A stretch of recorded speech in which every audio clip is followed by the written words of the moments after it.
Tajni začin je ono što čini zaista posebnim. To je ljubav, naravno, i bez ljubavi sve ovo ne bi bilo moguće.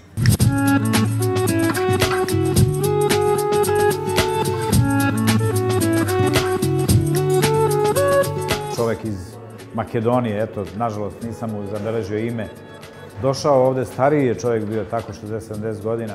Posle se ispostavilo da je bio u poseti kod nekog svog rođaka, prijatelja u bolnici, da mu je ostalo malo novca, a stao je tu ispred i prebirao po džepovima, da li ima dovoljno. Kad sam spazio o čemu se radi, ja sam prišao i pitao ga da li je prvi put, on kaže da.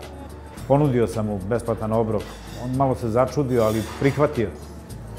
I kad mi je ispričao o čemu se radi, bio sam srećan zaista, jer vidio sam da je pogodak bio, da je zaista pomoć usledila čoveku kom je bila potrebna. Posle nekog vremena smo pokrenuli tu priču, tu akciju koja je i sada na delu. Jedno vreme ljudi to nisu primećivali, mi smo govorili, lagano se to sve uhodava, ništa ne biva preko noći. Akcija traje i trajaće, eto, dok budemo mogli.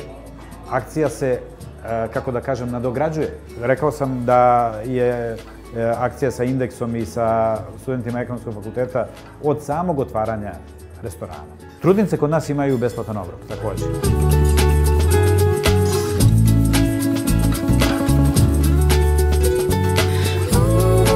Ako biramo između novca i ljudi, biramo ljude pre.